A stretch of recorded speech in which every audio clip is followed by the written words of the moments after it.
Et coucou, je te retrouve aujourd'hui pour une vidéo un peu spéciale parce que je vais te montrer un projet que j'ai envie de faire en 2025. Et pour ça, je vais avoir besoin de ton avis. Alors si tu passes par là pour la première fois, je m'appelle Léa, je suis graphiste illustratrice et diététicienne nutritionniste. C'est parti! Bon, je voulais vous montrer quelque chose. C'est mon carnet du quotidien. Et d'ailleurs, j'ai aussi quelque chose à vous demander. J'ai besoin de votre avis. Si vous me suivez, vous savez que je fais un carnet du quotidien. Si vous ne me suivez pas, vous êtes en train de l'apprendre. Un carnet illustré, un petit roman graphique. Ça ressemble à ça. Voilà. Des choses comme ça. Évidemment, ce carnet-là, c'est un carnet que je fais un peu en entraînement, on va dire de mi-octobre jusqu'à janvier. D'ici là, je l'aurai fini normalement. Comme vous pouvez le voir, je ne dessine que sur cette page-là. Pourquoi ? Parce que ce carnet a des pages très fines. Je ne peux pas faire de l'aquarelle dessus. Le papier n'est pas du tout adapté. Ça traverse, évidemment, on voit derrière. J'ai déjà fait une vingtaine de pages depuis mi-octobre. Et ma question qui arrive pour vous, et il va falloir que je vous montre mes autres carnets pour que vous puissiez me dire. J'ai acheté un très beau carnet pour faire mon roman graphique de 2025. Je suis vraiment en grosse hésitation entre le faire en noir et blanc et je me dis en même temps, carnet du quotidien coloré dit évidemment s'il y a de la couleur, plus de temps à chaque fois pour faire les pages. Sachant que même si illustratrice c'est mon métier, c'est pas mon gagne-pain et j'ai ma journée de travail en plus de ce carnet à faire à chaque fois. Donc je veux pas que ça devienne une charge mentale. Donc je me dis, qu'est-ce qui prend pas trop de temps ? C'est l'aquarelle.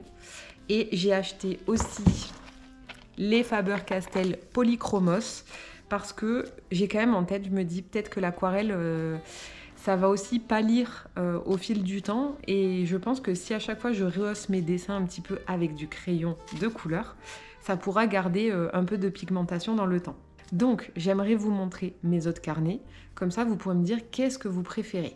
Voilà, donc je reviens, je vais les chercher. Voilà quelques-uns de mes carnets. Celui-là, c'est le carnet 2023 que je n'ai pas fini, mais que j'ai grandement avancé. Celui-là, c'est de 2022, il est tout en noir et blanc. Je vais vous le montrer. Celui-là, c'est le carnet que j'ai fabriqué dans mon dernier vlog et qui raconte un peu les vacances en Italie. Je l'ai pas... Bon, j'ai un peu dessiné, mais j'ai pas tant dessiné que ça pendant les vacances. J'avais envie de faire une petite pause parce que j'ai eu une année chargée. Et celui-là, c'est l'année dernière aussi, 2023, de l'été, avec les vacances en Italie aussi. Et après, ça continue sur mon quotidien. Je vais vous les montrer. Et comme ça, vous allez pouvoir me dire ce que vous en pensez.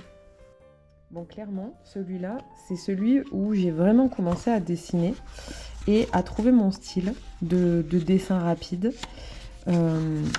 Donc ça, c'est des croquis. Et à partir, on va dire, de là, j'ai commencé à trouver un petit peu mon style. Donc celui-là, il est tout en noir et blanc, mais parce que les pages sont très très fines. C'est un Moleskine, ce carnet. Et j'ai fait quelques petits dessins au crayon de couleur. C'est le seul truc qui passait. Mais même si les pages sont fines, pour le coup, là, recto verso, ça passe au niveau du noir. Il n'y a pas on voit pas, ça traverse pas. Donc voilà, ça ressemble à ça. Et ce sont donc mes aventures pendant les vacances en Grèce. Donc c'est vraiment en noir et blanc. Voilà, il y a des petits gags. Tout est vraiment arrivé. Puis après, il y a un petit peu mes aventures parce que je suis tombée malade en 2022 et j'ai raconté un petit peu tout. Voilà. Donc ça, c'est tout en noir et blanc. Donc suite à ce carnet, ça c'était jusqu'à fin 2022. En janvier 2023, j'ai commencé ce carnet, puisque celui-là était fini. Et c'est un autre... Alors, c'est toujours le même style de dessin, mais cette fois coloré à l'aquarelle. Voilà. Donc, voilà ce que ça donne. Tac. Alors, il y a quelques pages, vous allez voir. Hop. Voilà. Il y a quelques pages en noir et blanc, puisque j'avais repris un carnet... Bon, même pas. C'est un petit peu là. Donc, alors, attendez, je vous montre. Donc, ça, c'est en noir et blanc parce que j'avais pris les pages d'un autre carnet. Voilà. Et après, ça repasse à la couleur. Donc, moi, j'aime bien à l'aquarelle. Je trouve que ça donne un petit côté un peu plus punchy. Voilà, un peu plus gai aussi. Et là, c'est de l'aquarelle qui n'est pas rehaussée par les crayons. D'accord? C'est que de l'aquarelle. Voilà. Donc là, il y a quelques pages vides, mais voilà. Ça, c'est même 2024. Il y a un peu de 2024 dedans. Ensuite, de la même année, nous avons le voyage en Toscane. Celui-là, il est vraiment top parce qu'il est très rigolo. Il m'est arrivé plein de choses en Toscane. Donc voilà, avec les copains d'Osca, quand on allait à la plage, quand on essayait de parler italien.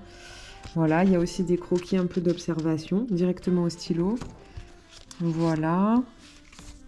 Alors celui-là aussi, il est à l'aquarelle.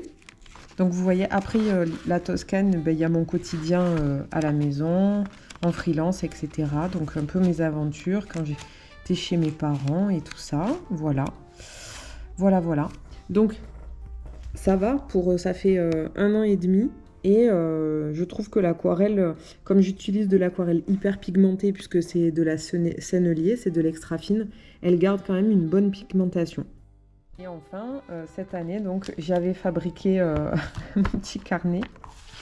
Et rebelote, nous sommes retournés en Toscane dans un autre endroit.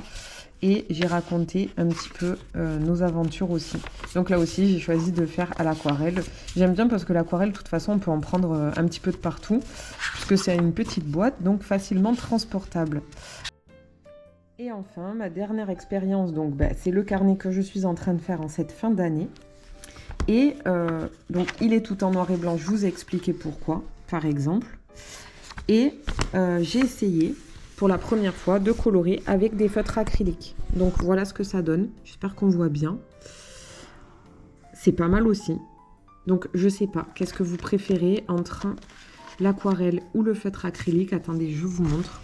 Donc, aquarelle, feutre acrylique. Aquarelle, feutre acrylique. Voilà, donc clairement, je me tâte pour le prochain carnet, donc qui est un très beau carnet que je vous montrerai en janvier.